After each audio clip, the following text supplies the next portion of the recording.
Hello everyone, welcome back again to my YouTube channel. My name is Kevin Saili. Pada YouTube channel ini, teman-teman akan menemukan informasi menarik seputaran technical analysis untuk cryptocurrency. So if you do like cryptocurrency, make sure kalian subscribe channel ini supaya nggak ketinggalan konten dan analisis seputaran informasi untuk cryptocurrency. Teman-teman, sekali lagi saya ingin mengucapkan terima kasih banyak atas supportnya selama ini untuk selalu bersetia berada di dalam channel ini. Pada kesempatan kali ini atau video kali ini kita akan bahas sedikit tentang kondisi Bitcoin, karena kita juga tahu teman-teman posisinya Bitcoin ataupun semua kripto saat ini sedikit rebound, dan hal ini sebenarnya ada suatu hal yang menurut saya cukup menarik untuk kita bahas teman-teman. Jadi tanpa berpanjang lebar, langsung aja kita masuk ke dalam pembahasannya. Nah, sekilas teman-teman, tadi saya ada ngelakuin research ya di Cointelegraph. Jadi kalau misalkan teman-teman juga pengen cari informasi seputaran news daripada cryptocurrency, sebenarnya kalian bisa mampir ke Cointelegraph. Which means saya cukup yakin banyak lah orang-orang yang percaya, bukan percaya sih, istilahnya udah sering bongkar tentang si Cointelegraph ini. Nah, ini sebenarnya menurut saya cukup menarik teman-teman ya. Jadi ada salah satu artikel atau salah satu analis itu nge-share tentang hal seperti ini, yaitu time to sell the rumor and buy the news. Nah, artinya gini teman-teman, bagi mereka kebanyakan kan bilang ya, maksudnya kondisi yang kita tahu kan tepatnya The Federal Reserve ya pada malam hari ini, atau The Fed itu akan memberikan keputusan ya terkait dengan kebijakan yang akan diambil untuk mengatasi inflasi yang kita tahu sebenarnya posisinya itu udah sangat parah teman-teman. Nah, jadi gini, mungkin most of the people akan realize bahwa tapering ini mungkin dampaknya negatif buat kripto dan lain sebagainya. Tapi pada faktanya teman-teman ya, sometimes kan hal-hal tersebut bisa aja di-twist. Nah, plot twist nih istilahnya. Jadi bukan by the rumor sell the news lagi. Ini dibalik kali ini ya, ketika orang udah sama-sama takut, udah khawatir dari kemarin pressure terus, akhirnya tiba-tiba market berbalik arah. Nah, ini kita belum tahu teman-teman ya, until tonight sebenarnya. Jadi makanya saya selalu bilang news event itu lebih baik dihindari, jangan trading atau berspekulasi atas news event itu, karena menurut saya ini akan sangat berbahaya teman-teman. Balik lagi, kita nggak ada yang tahu apa yang akan diomongin sama Jerome Powell pada pertemuan nanti malam teman-teman. Alright, so ya ini sebenarnya sekilas saya cuman ya baca aja, tapi menurut saya poin yang paling pentingnya itu di sini dia ada jelasin kayak data on chain dan lain sebagainya gitu ya. Cuman yang menurut saya menariknya adalah sell the rumor buy the news. Jadi saya cuma pengen sharing sedikit tentang ini aja. Oke, so pada kesempatan kali ini kita akan bahas sedikit tentang technical analysis. Saya akan quick update aja buat teman-teman, karena balik lagi remindernya adalah untuk tidak overtrade dulu, mengingat nanti malam akan ada pertemuan The Fed.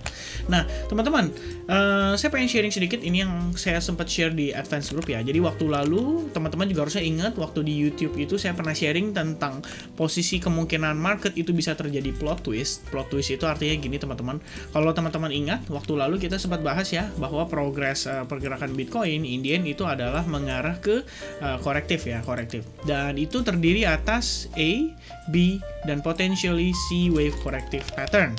Nah teman-teman, lalu beberapa hari lalu pasti teman-teman inget lah, saya selalu remind soal terbentuknya symmetrical triangle pattern ini.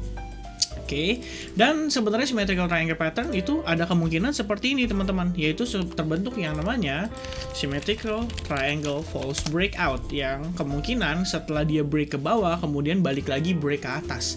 Nah, saya sempat sharing hal tersebut di grup, cuman permasalahannya adalah kalau misalkan memang kita pengen lihat ini adalah proses false breakout-nya, maka yang dilakukan Bitcoin berikutnya harusnya seperti ini teman-teman ya. Baru di sini korektif misalnya, lalu dia rebound kembali. Nah, kalau misalnya posisinya seperti ini, baru kita bisa katakan ini confirm reversal. Pernah nggak terjadi seperti ini teman-teman? Nah, ini dia yang cukup menarik ya. Posisi seperti itu pernah terjadi tepatnya pada kisaran September lalu teman-teman ya. Kalau kalian lihat nih, kalau kalian cermati, ini prosesnya sama teman-teman. A, and then B, and then corrective pattern C ya, ABC corrective pattern. Nah, di proses bagian bawahnya kalian lihat ya, itu mengalami hal serupa ya. Cuman yang berbeda adalah kalau symmetrical triangle pattern ini breaknya dia ke arah atas teman-teman ya. Jadi kalau yang tadi kan dia semacam false break nih, lalu kita ekspektasi dia seperti ini gitu. Nah kalau yang waktu lalu itu dia symmetrical triangle, breaknya ke arah atas gitu ya. Jadi kita lihat di sini ada 1, 2, terus 3 kali percobaan, 4 kali percobaan, 5 kali percobaan, and then boom, fly lah dia si marketnya gitu kan. Nah, ini pernah terjadi posisinya sebelumnya, teman-teman. Jadi kalau misalnya kita tarik balik ke kondisi saat ini, apakah ada kemungkinan untuk si Bitcoin juga terjadi hal demikian gitu? Karena pada intinya memang proses yang kita cari itu adalah ABC corrective pattern-nya, ya kan? Karena kita pengen ngelihat dia korektif atau pergerakannya korektif supaya bisa memenuhi bukan kehendak ya, istilahnya ekspektasi kita lah, bahwa ini adalah wave 1, ini wave 2. Jadi kita sekarang sedang berproses menuju ke wave 3-nya, teman-teman. Kurang lebih seperti itu, ya kan? Dan ya, ini dia yang kita belum tahu. Jadi terus terang ya, kita belum bisa mengetahui dengan pasti kira-kira arahnya akan kemana sebelum nanti malam gitu. Karena saya rasa dengan kondisi sekarang pun kalian lihat dia reboundnya juga kentang kok, teman-teman. Istilahnya nanggung doang gitu kan. Ini kalau saya ingatkan sedikit, saya refresh sedikit, teman-teman pasti inget ya, semalam atau baru aja tadi malam. Iya, harusnya semalam ya. Semalam sih XRP ya kita bahasnya ya. Tapi baru aja kemarinnya gitu, sebelum XRP itu kita bahas pada time frame 1 jam itu, setelah dia breakdown dari si symmetrical triangle pattern ini, itu terbentuk lagi semacam kayak symmetrical triangle pattern lagi. Nah, dan akhirnya breakoutnya ke arah atas gitu. Nah, kalau misalnya lihat sekilas posisi saat ini, sebenarnya saya sering banget bilang hal ini ke teman-teman juga ya, bahwa ini membentuk semacam V formation, teman-teman. Nah, setelah V formation, idealnya adalah kita tunggu sideways ini berlangsung. Dan kalau misalnya posisi marketnya ini sedang dalam keadaan clear, mungkin pada saat breakout setelah si sideways ini, saya akan entry, teman-teman, untuk long position dengan biasanya penempatan stop loss itu below kisaran sideways-nya, atau kalau buat teman-teman yang konservatif bisa taruh di bawahnya, teman-teman ya. Karena sometimes market crypto itu kan fluktuatif nih, bisa aja dia nge-spike, abis itu dia balik lagi penguatan sampai ke target kita. Dan kalau misalnya lihat dengan kondisi sekarang, jadi saya nggak bisa taking entry atau action atas market yang sebenarnya menunjukkan sebuah opportunity ke saya bahwa ini ada kemungkinan kita bisa lihat dia bottom, teman-teman. Masalahnya adalah sesimpel karena nanti malam kebijakan The Fed, alright?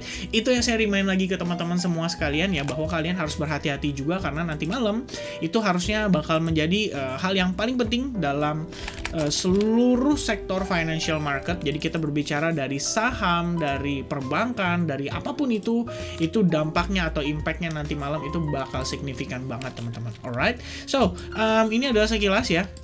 Jadi kita kemarin sempat sharing sedikit, sempat bahas sedikit, ada kemungkinan pada saat dia symmetrical triangle ini bisa breakdownnya ke arah bawah, tapi kan kalian tahu ya, symmetrical triangle pattern itu merupakan bilateral pattern, jadi depend on kemana dia breakoutnya, either itu break up atau breakdown gitu kan. Dan posisinya sekarang dengan kondisi seperti ini, saya bisa istilahnya bisa consider bahwa ini ada kemungkinan kita ngebentuk tambahan lagi, teman-teman. Jadi bukan ABC lagi nih, jadi kemungkinan seperti ini ya. Tapi balik lagi harusnya ini mentok cuman sampai di D ya, kemudian di sini harusnya E, baru nanti dia bisa create decision lagi gitu. Ini jadi jatuhnya kayak falling wedge pattern kurang lebih, teman-teman ya. Karena setelah dia breakdown, kita expect dia harusnya kencang, tapi ternyata kan enggak nih. Dia breakdownnya tuh oke, kencang pada saat di sini, terus kemudian di follow up dengan sideways, dan artinya itu kan ada pelemahan momentum terhadap sellersnya. Dan setelah saya lihat dari time frame daily, ternyata cukup menarik, teman-teman, karena di sini kita bisa lihat terbentuknya semacam bullish divergence ya, mengingat pergerakan terakhir itu condong ke arah falling wedge. Jadi kalian bisa lihat juga pada time frame daily itu terlihat seperti itu. Dan kalau misalkan demikian ini adalah bullish divergence, pertanyaan berikutnya adalah apakah sell the rumor by the news? Oke, so saya rasa itu aja, teman-teman, update saya untuk kondisi Bitcoin terkini ya.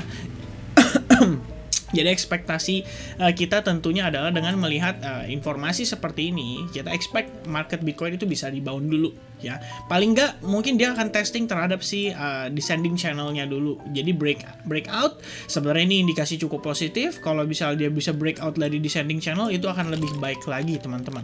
Dan yang paling penting adalah dia harus bisa breakout dari kisaran key support resistance di kisaran area $53.000 untuk dia bisa ngeset direction yang tepat. Alright, so saya rasa itu aja, teman-teman. Once again, thank you very much for watching this video.